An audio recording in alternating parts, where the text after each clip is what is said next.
लाल बाबा rice studio से आप देख रहे हैं न्यूज 18 बिहार झारखंड। नमस्कार, बहुत स्वागत है आप सभी का। आप देख रहे हैं अपना बिहार। मैं हूं आपके साथ जया मिश्रा। बुलेटिन की शुरुआत करेंगे बड़ी खबर के साथ। मुख्यमंत्री नीतीश कुमार ने अपने चुनाव प्रचार का आगाज कर दिया है।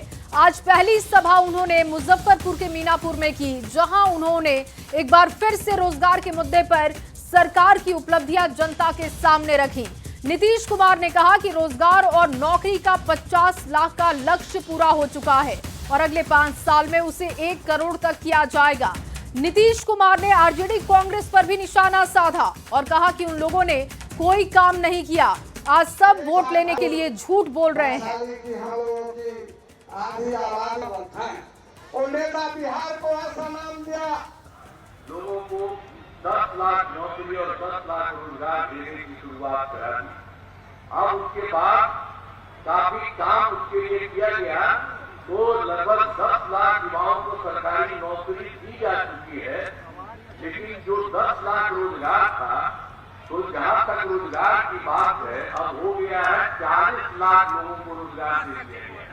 अब ये काम चल रहा है, तो दोनों को मिला करके 10 था, अब हो गया दोनों को मिला करके 50 लाख युवाओं को सरकारी नौकरी और रोजगार दिया। अब हम लोगों ने तय कर दिया कि अगले 5 वर्षों में 1 करोड़ युवाओं को नौकरी और रोजगार मिलेगा। एक एक तरह से सारा काम आप लोगों को याद रखिए कि हम लोग आपको इससे काम कर रहे हैं। आप पढ़ने वाले कोई काम नहीं करते थे, आता है वोट लेने के लिए, किस काम के लिए आता है, तो काम किया है, इसे याद रखिए।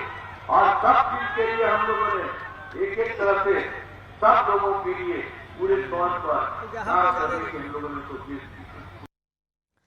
और वहीं सीएम नीतीश का लालू परिवार पर बड़ा हमला भी सामने आ चुका है। अपने संबोधन के दौरान लालू प्रसाद को उन्होंने घेरा, परिवारवाद को लेकर निशाना साधा। हम सिर्फ परिवार हित पर बात नहीं करते, हम सभी के हित के लिए काम करते हैं।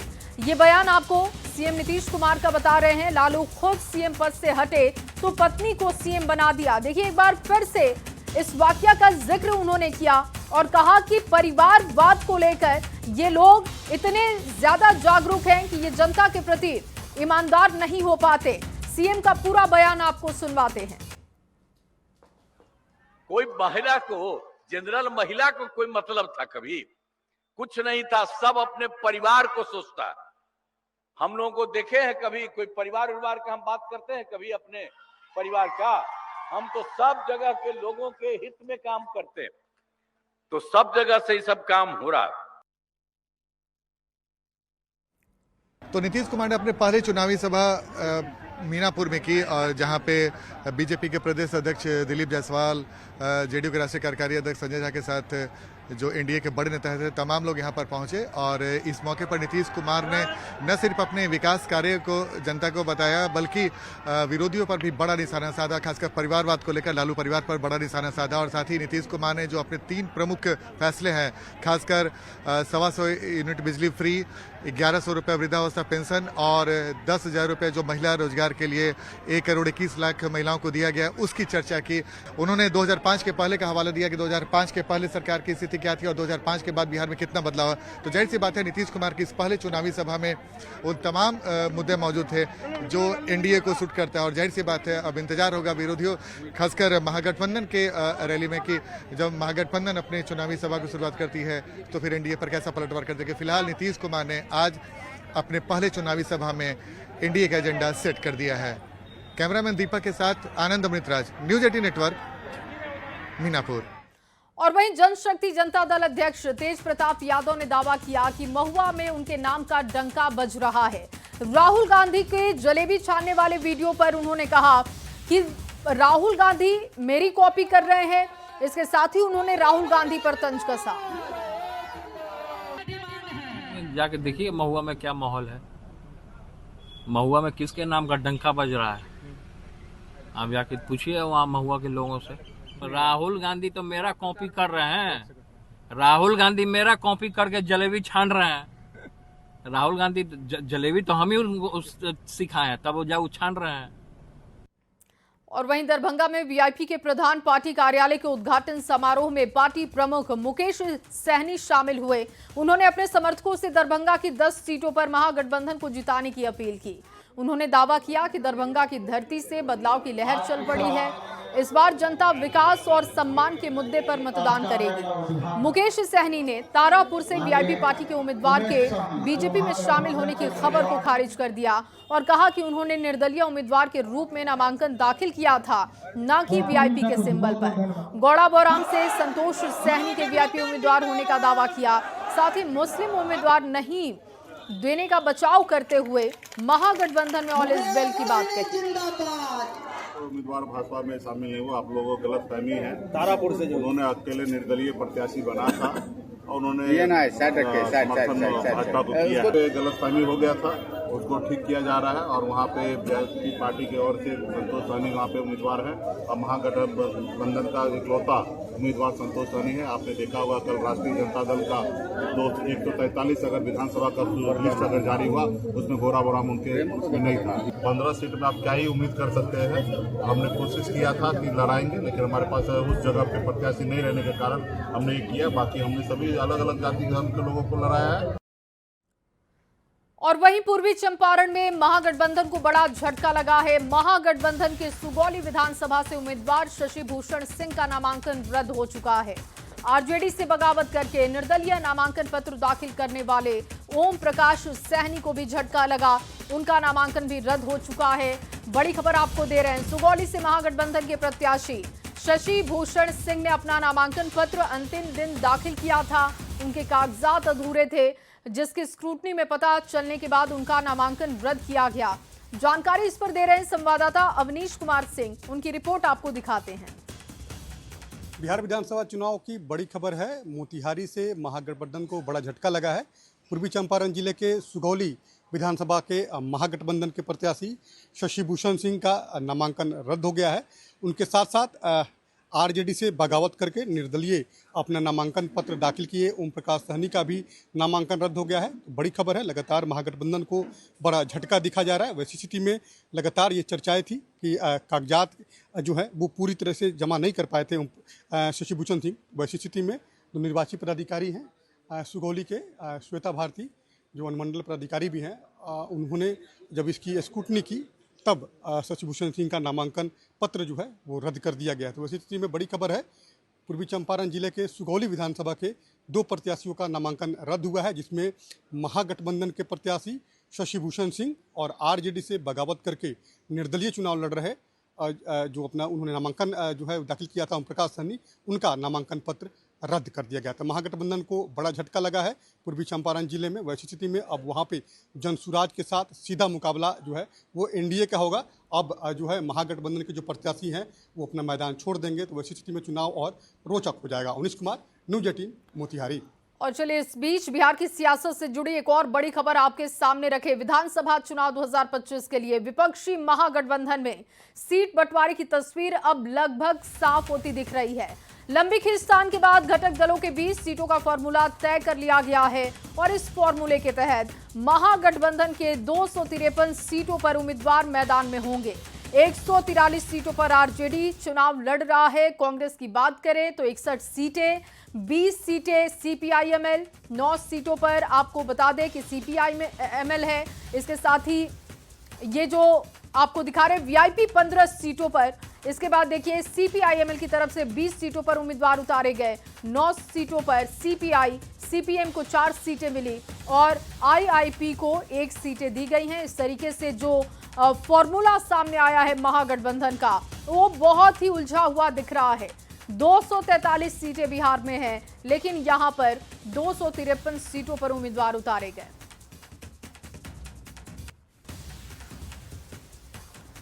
और वहीं महागठबंधन में कौन कितनी सीटों पर चुनाव लड़ रहा है, ये तस्वीर साफ हो चुकी है। साथ ही ये भी साफ हो चुका है कि अब कहां-कहां महागठबंधन में अपनों में ही जंग छिड़ी है।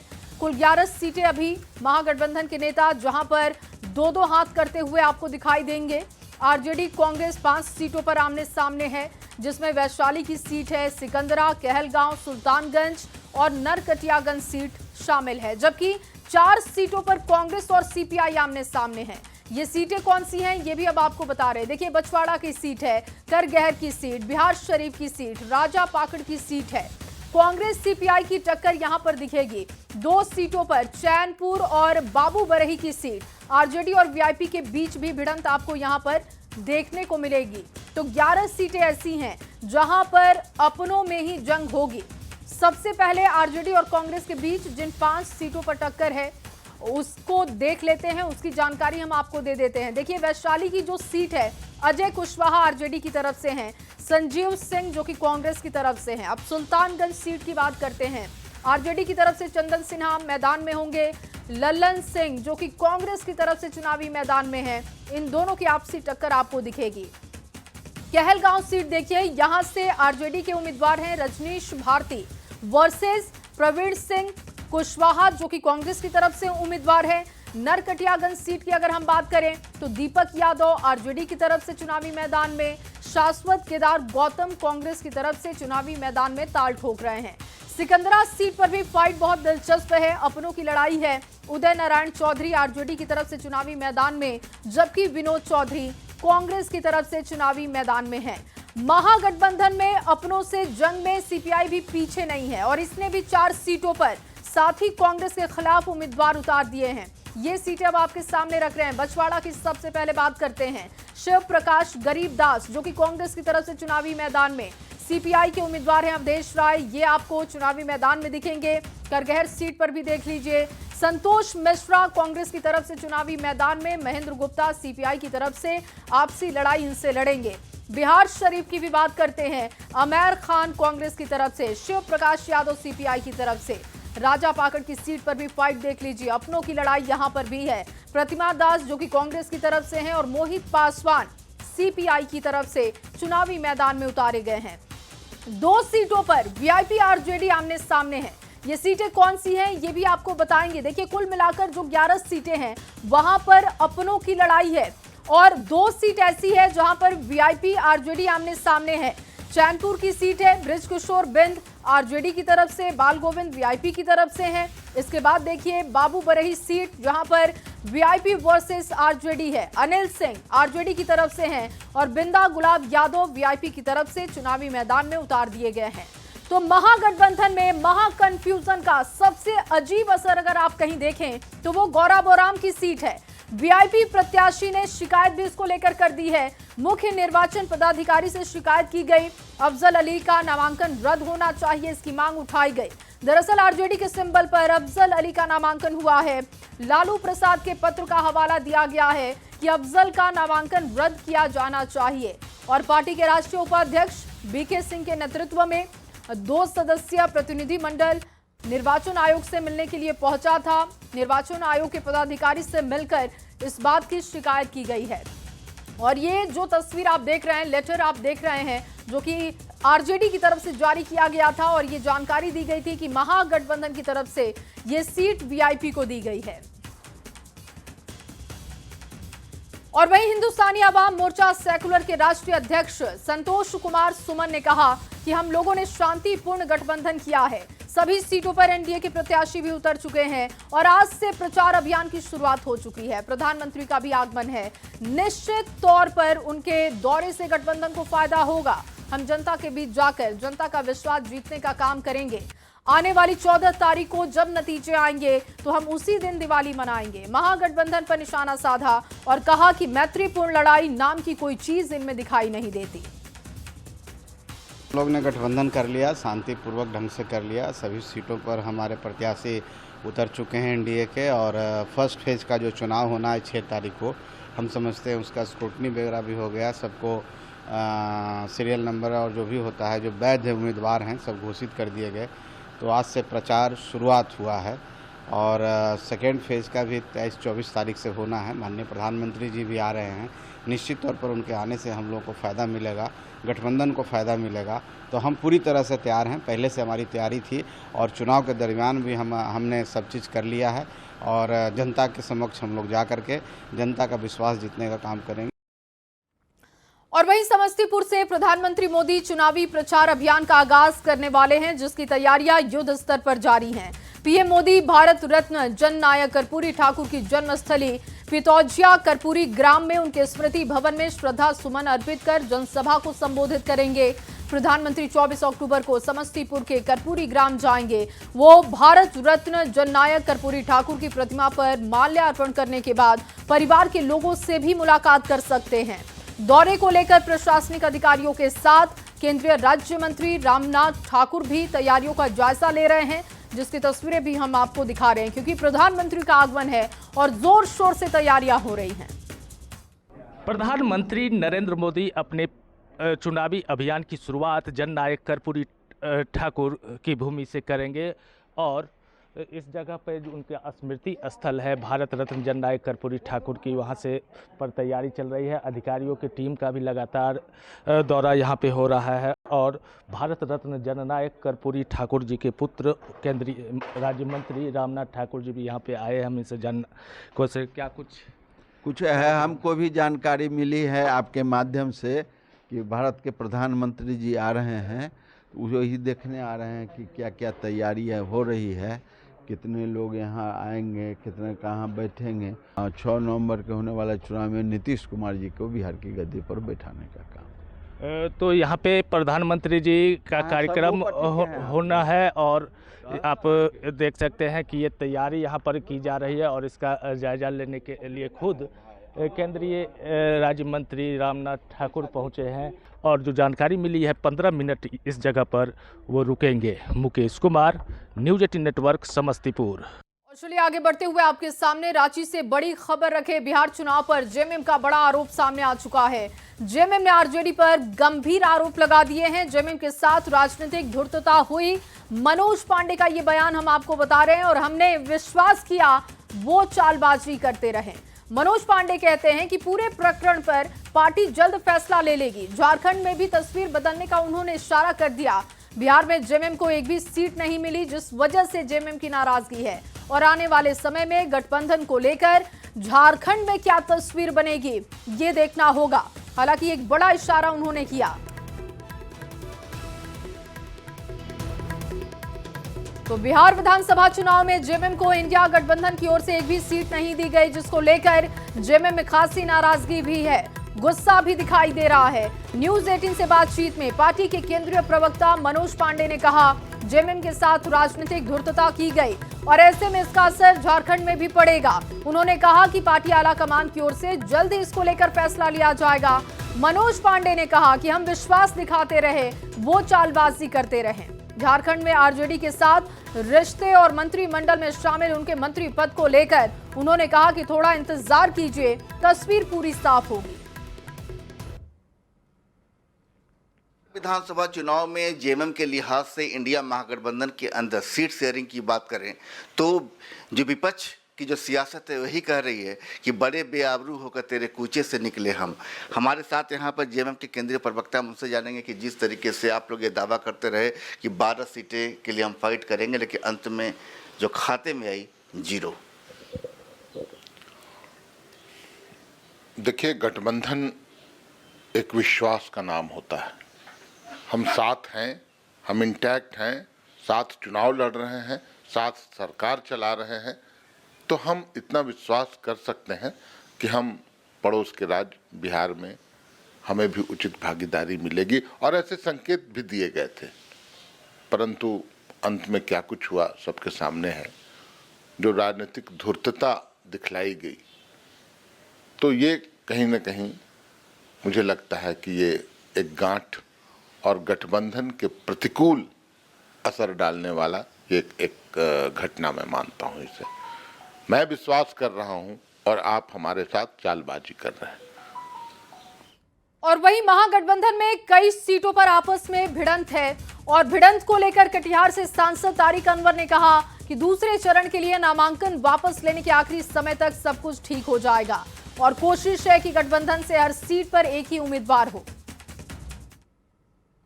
मेरा ख्याल है विड्रॉवल हो जाने के बाद, चूँकि कुछ जगहों पर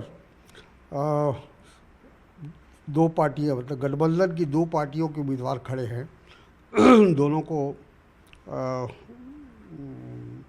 संबुल दे दिया गया पार्टी का, तो वो बातचीत चल रही है और मेरा ख्याल है आज से कल तक वो मामला सेटल हो जाएगा और हर जगह से हम लोगों की कोशिश ये है कि एक ही उम्मीदवार गठबंधन का खड़ा हो।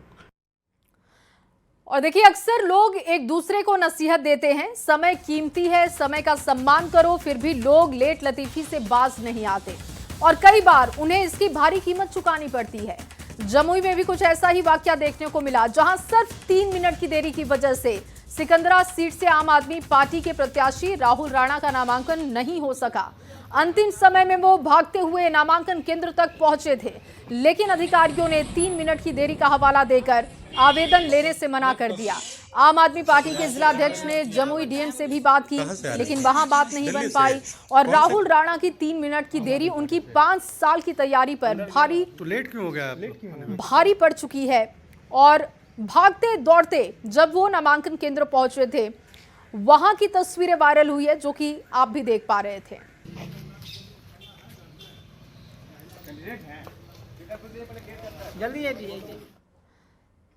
और चलिए, इसी खबर के साथ इस बुलेटिन में बस इतना ही। आप बने रहिए न्यूज़ 18 बिहार झारखंड के साथ।